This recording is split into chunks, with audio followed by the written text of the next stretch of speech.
everyone. Thank you so much for joining us today. Sister Teresa's back there saying, give us a big smile, and she's smiling so beautifully at us. We have with us this morning Jim Courant, and everybody is always so excited when Jim comes on because they say, he always has this fantastic information. So good morning, Jim. Hi, Dee. Hi, everybody. Nice to be with you, and thanks for having us in your homes, and appreciate all the letters trying to keep the show on the air. We're down to a couple weeks, and we're still scrounging, trying to find a sponsor, and I'm working on it diligently along with the management, trying to keep this very unique show on the air for you. So we've got some interesting interviews we've got from college professors and a medical doctor of some patients he has that were taken up by extraterrestrials, and we'll be showing that in a little while. And I'll be talking about the experience I just had meeting personally again with Bill English, who was retired analyst from the National Security Agency. I drove out to his house and met with him, and he had some interesting statements to make. I wish we could get him on the show, Jim. He has so much to offer and so much to share with all of us. Yeah, he's been through a lot. In fact, that TV show X-Files is talking about doing a segment on what he went through. But didn't you meet with Chris Carter of X-Files and Bob Kiviak? Chris Carter's the producer and executive producer and creator of X-Files. Thank you so much for joining us again. Jim, you've brought some interesting things. Are you going to share some of these with us before we get into the film clip? Yeah, there's several magazines out on the UFO subject. This is one of them called UFO California. It's produced out of California, obviously. And they're getting into the conspiracy possibilities of the Mars Observer satellite, what really happened, and it goes into showing the protesters in front of Jet Propulsion Laboratories. Okay. We're getting a slight glare on it, Jim, so there we go. That's great. Okay. And it also has always the latest conferences. The UFO conferences are literally going on all over the world every weekend now. There was just one last weekend in Iceland with top researchers, one in Cairo, one down in Australia, down in London. There's two this next weekend, one in New York I'm going to be going to, and then another one in Indianapolis the same weekend, so I'm going to fly down to that one too. And they're literally every weekend. Then the next weekend, a 5-week conference on UFOs in Las Vegas, and then Phoenix, 2 in Tampa. I mean, it's literally happening all over the world, and there's a reason for this, and that's why that fire officers disaster control booklet, the 27-page insert into all federal firefighters, highway patrol, and state troopers operations procedures manual will be going out to them. It was printed 3 months ago, going out to all those agencies regarding the UFO. They call it the UFO threat, but it goes into how to deal with the dead aliens, live aliens, radioactivity, force fields from the craft, and panic if there's a mass UFO landing, which my friend in New Mexico worked for the National Security Agency from all his sources, and he's tapped in all over the world with his computer network, including Star City and Russia. They're telling him that they're expecting possible mass landings and contact to the public by sometime in 1995, as early as 1995, and that's why all this information is bombarding the public through the media, setting up the scenario of and getting you used to these facts.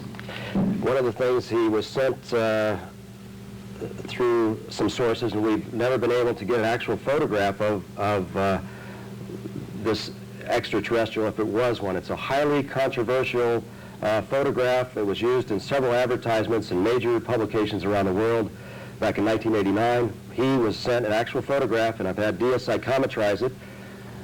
We want to get a real close-up of this one. Hold it. How about if we set it down here? Will that make a difference? Okay. At the angle, they're going to try to get as close as possible. There we go. Now, it's interesting with this photograph, although the photograph is exceptional, it truly is. Many, many years ago, and I had said to some individuals that when I went into a conference room at command headquarters in Grand Forks, North Dakota, that there was an 8mm film that was being shown. This being is very, very much like the beings that were in that film clip that many of the colonels and the officers were watching. It was a security briefing. If this being in this photograph was turned the other way, his cranium would be extended to some degree, which would make him look a bit like E.T. So it's in the photograph. This has been made into a model. It's been made into a concrete or some type of plaster being but I believe with all my heart that it was taken from a real being, and it's it's so lovely, Jim. It really is. He's very, very beautiful. So this is probably about as close, accurate description, because it probably was taken from an actual photograph of an extraterrestrial and made into a mold, plaster mold for the advertising, which they, part of the educational process, getting the public used to what they look like. But you picked up some strong, strange feelings when you psychometrized this photograph. I'm excited about this photograph, and I wish we had some way of getting a hold of that 8mm film and transposing it so that we could maybe share that with the folks. We need to go to that film clip, Jim, so that we will stay on a time schedule here. This is a film clip of a medical doctor who has 50 patients that have been taken up by extraterrestrials and what they went through and what his conclusions are. 3 other college professors from around the country that have been researching this subject. I've been finding out, I met with several airline captains in the last week, and we have found through many different sources, and they all represented all the major airlines, that many of the crew members, flight attendants and pilots, have now come forth claiming they've been taken up by extraterrestrials, but they feared the ridicule and lost their jobs, so they've kept it quiet till now, and they're all going to meet with Dr. Mack at Harvard University about what they've been through. But it looks like this is a worldwide phenomenon. Millions of people have had the experience and been taken up by extraterrestrials. These are some of the conclusions by college professors and MDs of what they determined on this subject. Here we go. The sun and far beyond. And I would say in conclusion that no intelligent life is alien to me. But in a more general sense, what is the nature of extraterrestrial contact? Here, we hear from Dr. Richard Boylan, a psychotherapist who has interviewed over 50 individuals just within the past year who have told him of their own contact experiences. I think the most important thing I've learned is that life is abundant in the universe. Intelligent life is recognizable even when it travels across from another star system and is housed in a body that looks distinctly different than anybody on Earth. We can still recognize the intelligence there and a kinship as intelligent life. I also am touched by the fact that superior intelligent life wants to reach out to us, and that they have our best interest at heart. They want to see us reach our own best potential, and to me that's the definition of a friend. I think the points I wish to make are really quite basic and very important. First of all, the phenomenon is real. It is not disinformation, is not a product of someone's imagination. It is not invented, made up. It is not the ravings of mentally unbalanced people. It is not the well-meaning but misguided perceptions of New Age enthusiasts. It is real. Just as a hammer hitting a nail on the head and the nail going into the board is real. The second thing I want to point out from the phenomenon, from my experience now, and I've got over 50 cases I've dealt with, and I am most impressed by the fact that we are privileged to be alive at this time, that the contact is coming to a head globally. We really have a unique opportunity now to see what the extraterrestrial contact that we have some evidence to believe has been going on for millennia is really about, because the rate of contacts is picking up, the rate of UFO sightings is picking up, and there's a very strong and widely held sense among the experiencers of extraterrestrial contact that the time is coming to a head very soon. extraterrestrials that we are having contact with, we, the human race, are of a variety of different races and cultures. They talk of coming from different star systems. They are at different evolutionary levels. Most of the extraterrestrial races are at a very far advanced evolutionary level compared to human beings. They come across as serene, metaphysical in their main interests, things like the spread of life through the universe, brotherhood, humanity, peacefulness, harmony, keeping the universe in balance, a concern that we reach our own optimal flowering as intelligent life.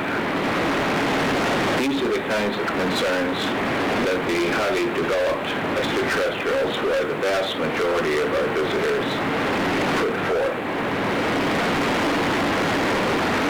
One could compare these advanced extraterrestrials to a sort of super advanced Buddhist master.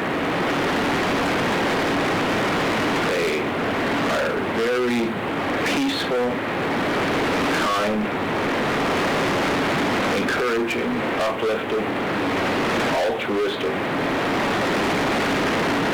And those who have had some chance to deal with them find themselves longing for another contact, missing the visits of the extraterrestrial until they come again.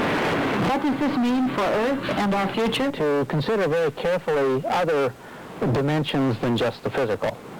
For instance, we believe that we have evidence showing that the phenomenon is partially non-physical, or at least, let me use the word spiritual, that it can assume forms very quickly that laws of physics don't explain.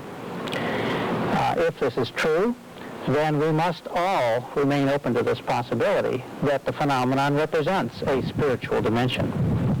And I would urge everyone to ask some very deep questions of themselves as to where do I stand in terms of my own religious beliefs and how those beliefs fit into what I do every day. I don't know if it's really what I have to say or if it's just hearing the story. Just hearing it. And it's basically, like I said before, I think it's how you live your life. It's the person that you are. It's what they told me that there would be more I would know in time. It would all be revealed in time. It would all fall into place in time. Those aren't the exact words that they said. There was a very personal message to me. And at that point is when I became real emotional. I stretched out my hands to the entity, and he put his hands over the top of mine, never touched me, it was just energy. And he told me at that time that with these hands you will heal the hearts of the world. But most of all, we are grateful to the so-turned extraterrestrial humanoids for having given us this great opportunity to take history and go with it. When they left us that night in Wisconsin, the final word was, we shall all see one another again in another place, in another time. And we will be delighted to see them anytime, anywhere. But these are not necessarily from different groups. There is an overall message for Earth, both a warning and a hope. So we can see that there's been a long history of extraterrestrial involvement with planet Earth. It's not always been believed, frequently ridiculed, and quite generally denied. However, as you can see, the evidence is piling up, and now people are coming forward with the stories that they've had close encounters. In many instances, they've had inspirations addressed to them. And we find over my many decades of investigating these things, that the overwhelming majority, as Dr. Boylan points out, are relatively benevolent. Some of them eerily religious in their feeling of spirituality and how they would like to encourage the earth to follow a new and better path.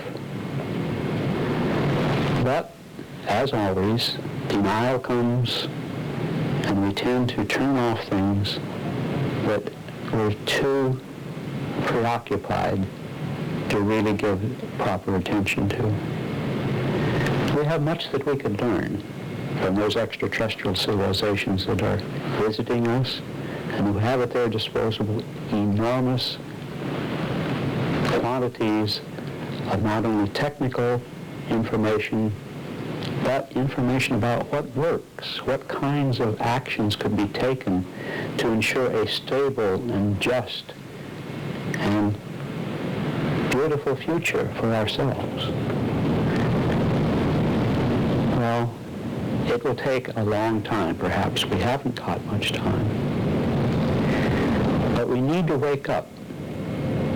And if all of us working together can overcome the denial that these things really exist, if we can overcome the denial in our own thinking, we may be able to help take practical steps that will ensure the kind of future, a more beautiful, benign future, futures that are more common elsewhere in the galaxy, the kind of future that we want for ourselves and for our children.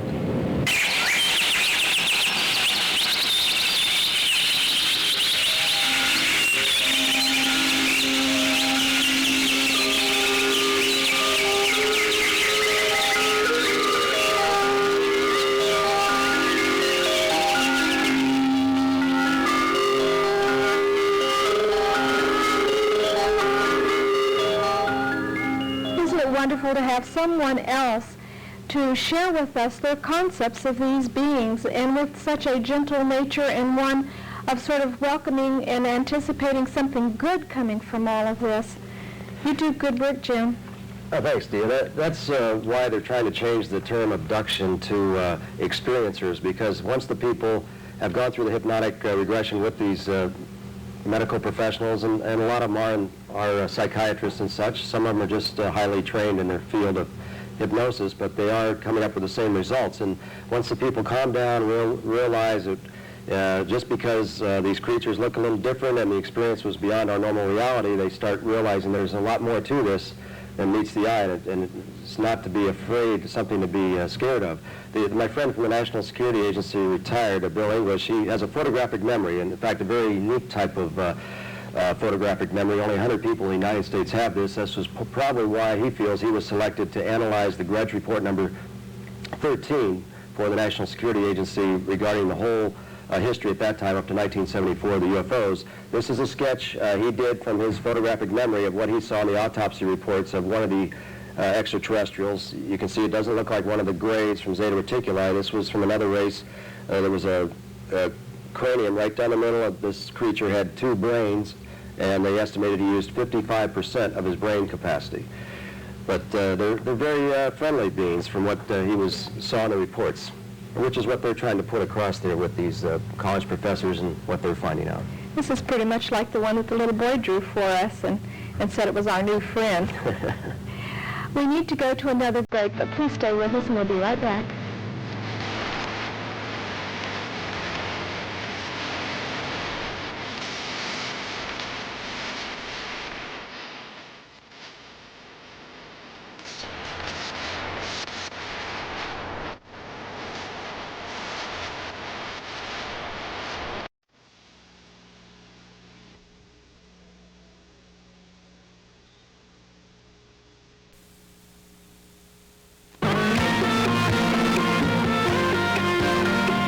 Thank you for staying with us. Jim, before we get going again, I found this little book, and I knew that you'd like to add this to your collection. It says Invaders, Alien Missile Threat. It's a little book that was printed in 1956, and it's actually a children's story. So now you have that for your collection, Jim. Oh, great. Thanks, Dee. Always something new. That Sci-Fi Channel's coming up with a special on the UFO abduction. Have you already talked to them about that? No, I haven't. Okay. Official denial, the 20th, November 20th. 8 o'clock. I know it's the competition, but it is worthwhile mentioning because it... They can film that while they're watching Channel 17. Right. It's based on a true account, or true accounts made into a pretty factual movie. And also there's a documentary film, a 2-hour documentary film coming out either late 93 or early 94. It's a feature film being in theaters around the country on the UFO cover-up, so keep your eyes out for that. And it's called Beyond Earth is the original title right now. This is from Jim Hurtak in this UFO Library magazine. This one goes to 16 different countries. That's a sketch of, he's a professor, works sometimes with Los Alamos and government projects on this. And that's another type that the people are describing they're seeing of the extraterrestrials. They've estimated there's about 17 different species coming here. One interesting bit we don't talk too much about, but this comes right from the military. In fact, I got it from Bill English's sources. Foreign and Military Intelligence, Book 1, Final Report, Select Committee to Study Government Operations. And it's from the Military Review magazine, the professional journal of the U.S. Army.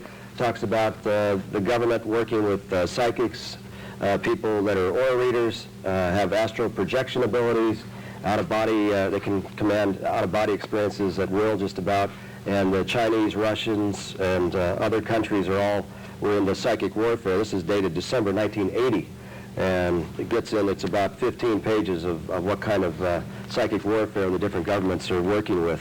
So don't think the governments of the world aren't believing in psychics and people with special abilities. They do, and a lot of the information they're getting from extraterrestrial knowledge.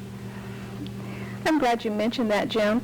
Whenever we talk about the UFO and the governments and cover-ups for many years, people have thought even for astrology, when the Reagans had the astrology charts done and people were laughing and snickering, it would be ludicrous for people to believe that our governments are not using people with special gifts and abilities. They've done so since the beginning of time.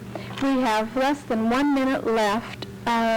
Is there anything that's really pressing that the people should know about, anything else that they can maybe do their own research on that we can only touch on lightly? Well, this is a quote right from Lieutenant Colonel John Alexander, who has a PhD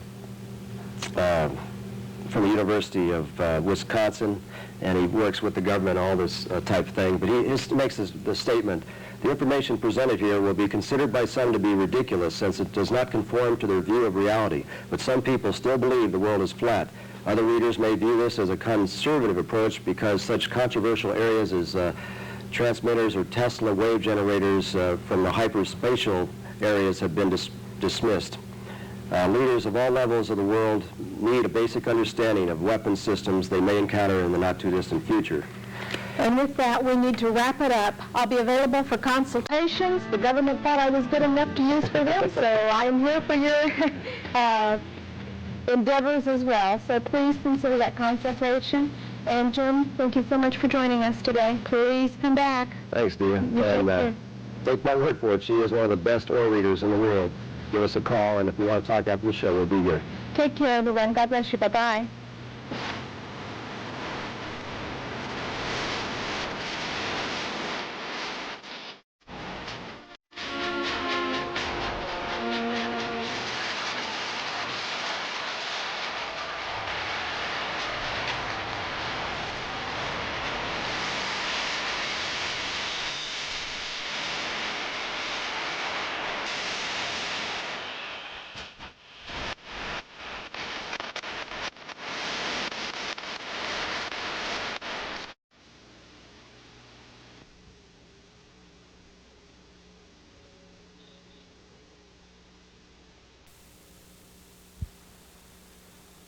Cosmic Conspiracy, UFO, Alien, New Age Conference.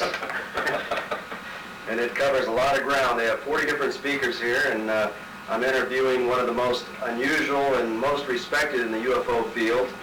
Very controversial, but definitely a man of true conviction, and he's been through hell and beyond with UFOlogy, and the things just don't stop hitting him in the gut, and he keeps on going. He's considered one of the grandfathers in the UFO field, and he started out in Army Special Forces, and then ended up working with the National Security Agency, and that's where the whole ball started rolling with the UFO thing, and it totally changed his life. I've talked about him on our show before, and this may be one of the last public interviews he does, and I'd like to introduce to you Bill English. Now, Bill, I'd like to get into just how all this started relating to, you got into the National Security Agency, you saw some reports, and that's where kind of things started going downhill for you. Well, essentially what took place is that after my discharge from the United States Army, I was married to a very beautiful young lady who was a school teacher for Department of Defense schools in Germany, and that's where I met her. And she took a transfer to RAF Chicksands, to the elementary school there. And when we arrived, I was a dependent husband at this time. And one night, her and I went to the officers club, and I met an old commanding officer that I had known in the Army who was in Special Forces with me. And we talked for some time, and then he asked me if I'd like to go to work for NSA as a data analyst. And after I thought about it, I said, yeah, I needed a job. Being a dependent husband was kind of a drag at the time, and I needed something to do. Yeah, we all go through that. So I went to work for the NSA as a data analyst at the RAF Chicksands facility, and was quite successful at what I was doing. And eventually I was asked to analyze a document entitled Project Grudge Blue Book 13. And I just remembered something from your lecture that kind of might be the reason they brought you in to work on that Grudge Report 13.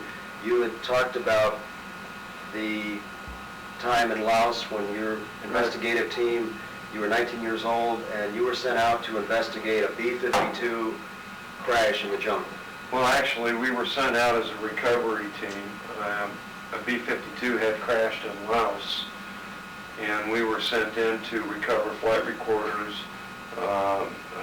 classified material, maps, whatever information we could, and bring out whatever survivors we could. It was a quick in and out mission, and you have to remember that at the time it was in an area that was infested with Vietnamese soldiers that weren't supposed to be there, and of course we weren't supposed to be there either. But what took place was essentially we found the aircraft fully intact. It had not crashed. There was no crash damage of any kind. So it's almost like a helicopter just dropped it in the jungle. Right, exactly. Now, they had sent out an emergency signal that they were under attack by some light in the sky, is that correct? Well, yeah, but we at the time did not know this. Our basic function was to go in and make a recovery. When we came on the aircraft, we thought it was unusual that there was no crash damage, and there was no evidence that they had tried to land in the jungle or anything. It was a fully intact aircraft, fully sealed.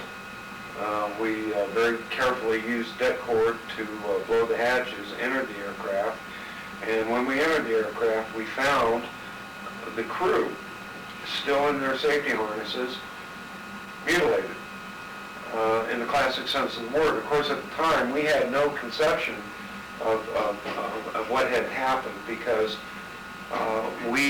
it had been our experience that the Vietnamese, whenever possible, would mutilate our troops. And it was sort of their version of psychological warfare.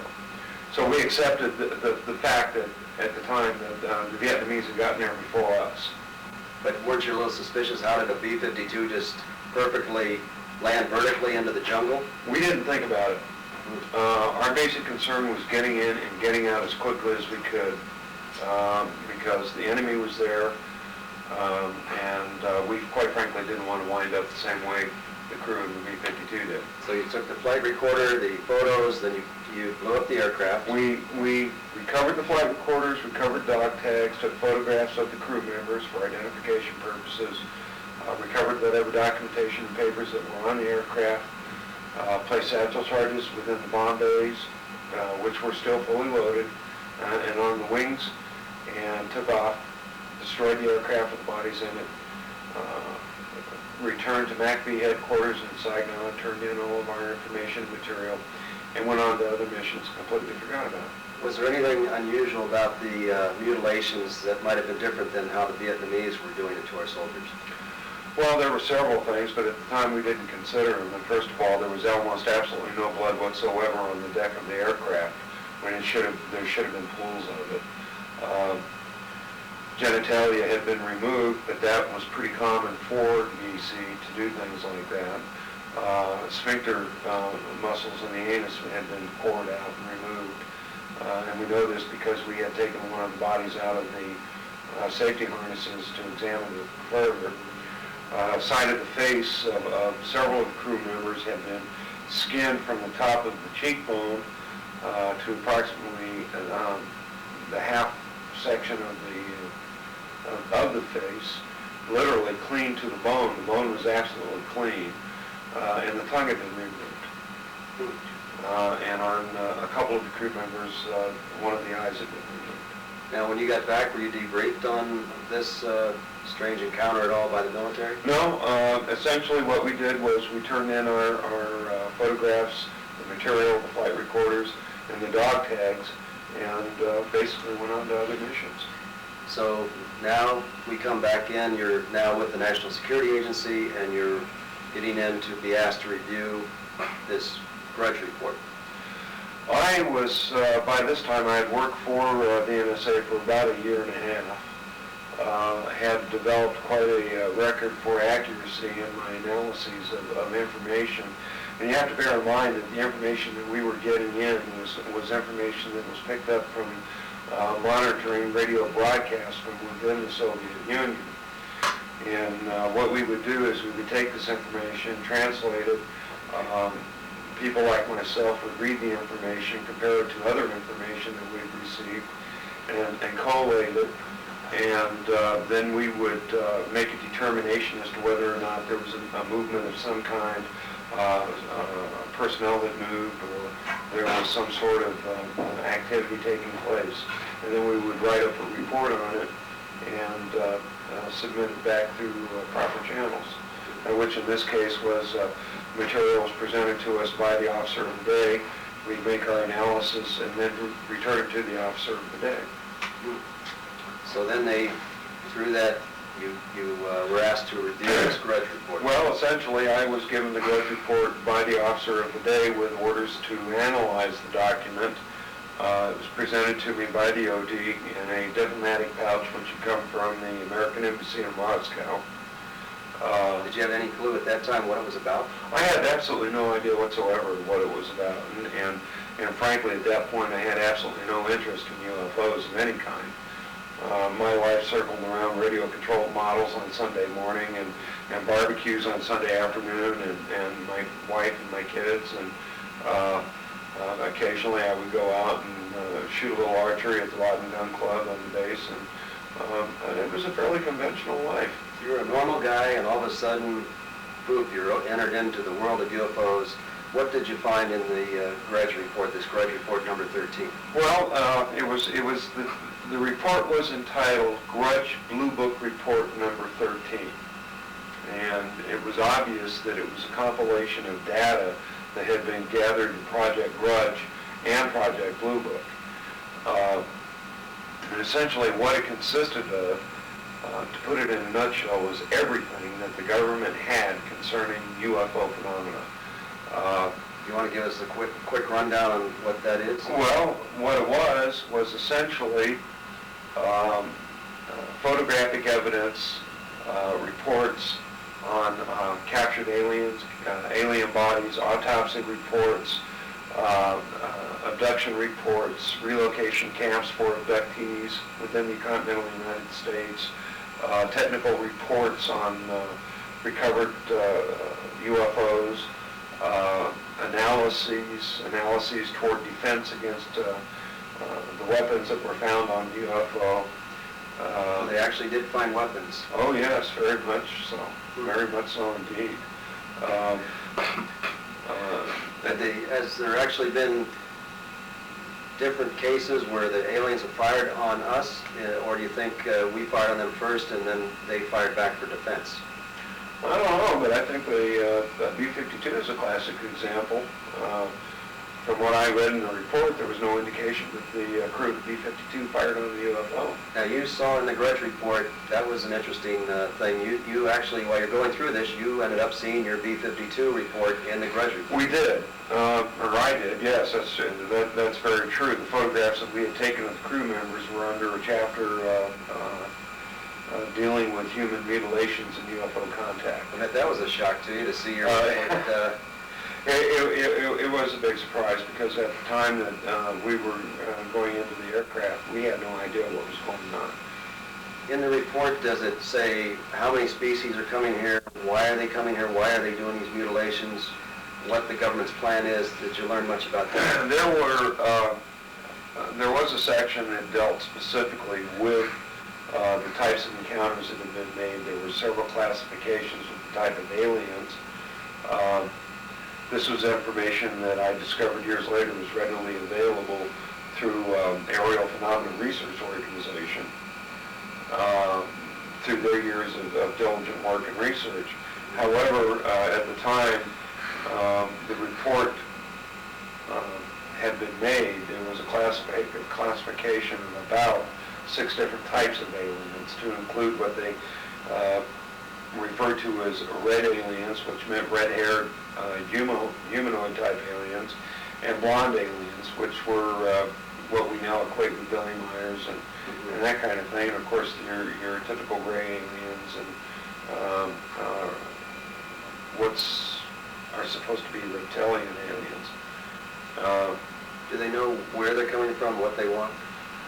In some cases they do. In some cases, in many cases, they don't. Now, they have apparently, the government apparently, and there's an indication of this, and over the years there's been a lot of evidence which gives more credence to this, that the government had at one point entered into some kind of agreement with the aliens, probably about between 1961 and 1963. And these were gray aliens.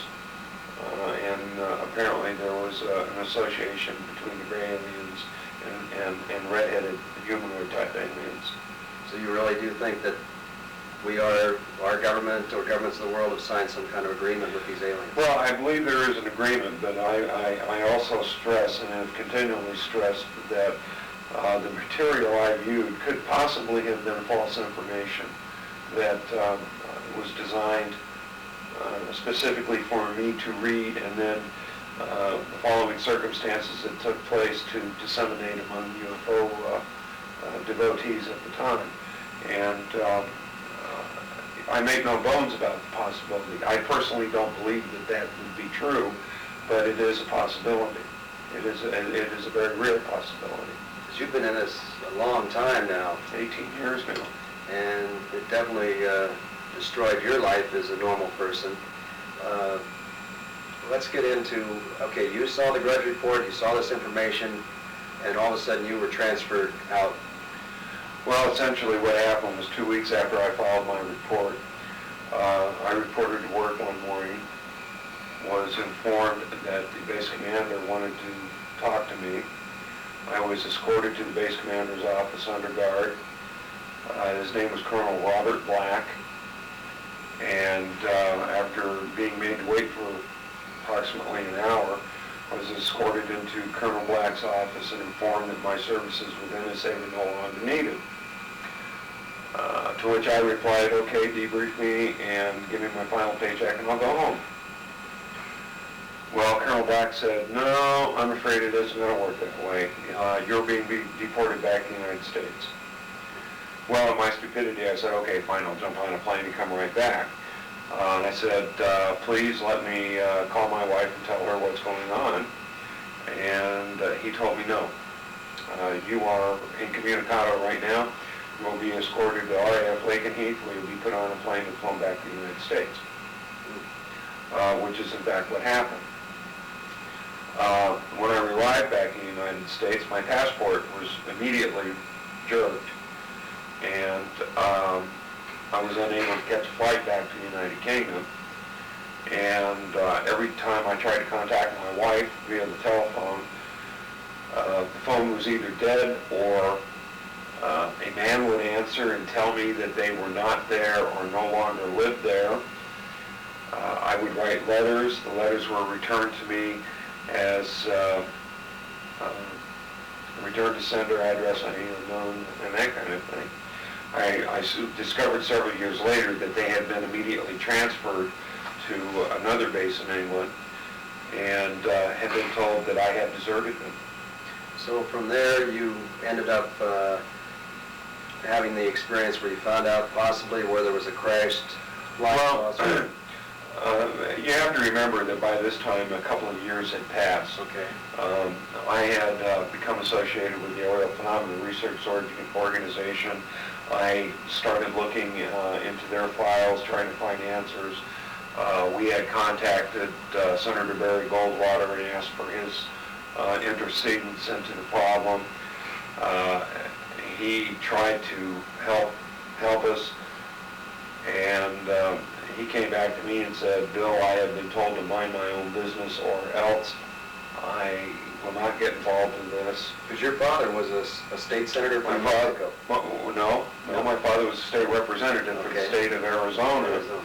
And at one point was the Speaker Pro Tem for the House of Representatives. And that's how you had the connection with Barry Goldwater. Right. Well, Barry Goldwater had been an old family friend, and he was a radio ham. And my father being a radio ham, the two of them would communicate on a fairly regular basis over radio.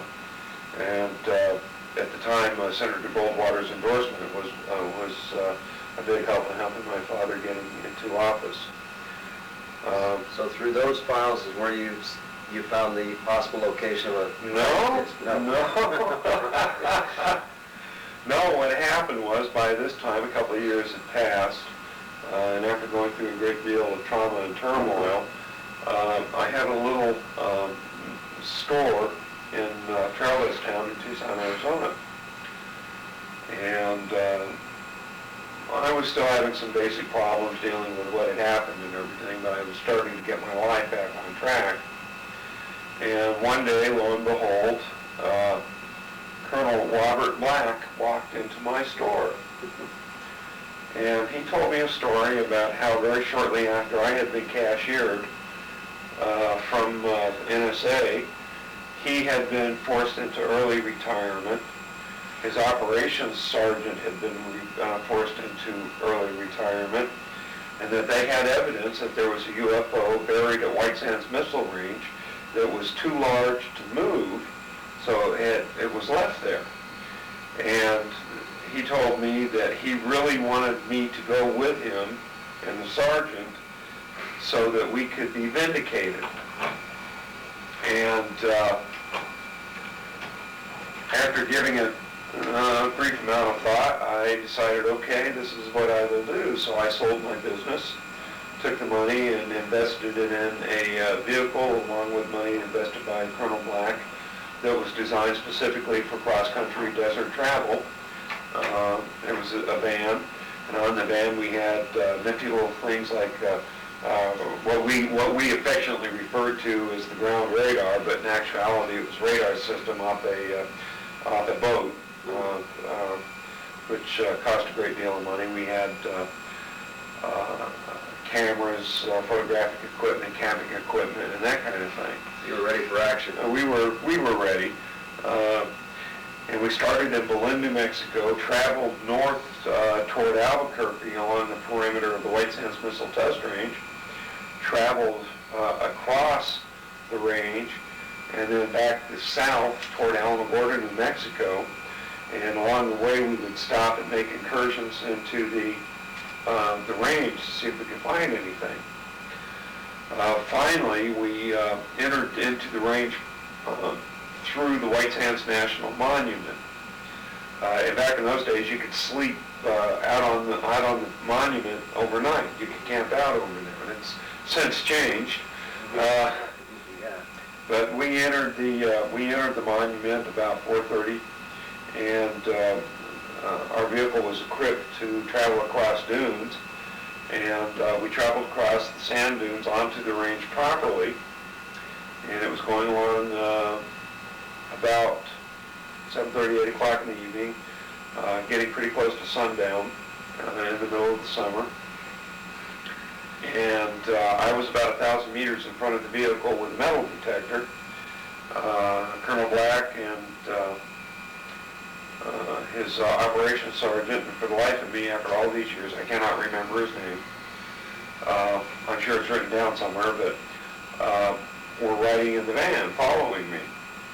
And in the process, as I was walking across the desert, I heard a very familiar sound that I had learned to recognize from Vietnam of an incoming rocket. I instinctively hit the ground face first, and within a matter of milliseconds, the van was confetti, and everything in it was destroyed. The colonel was killed, the sergeant. There was nothing left. Absolutely nothing left. And at that point, I took one quick glance to make sure that it was gone, and decided that discretion was the best part of valor, and took off. And you literally, from there, disappeared for 10 years. Pretty close to 10 years. I could write a book about that experience, but... Oh,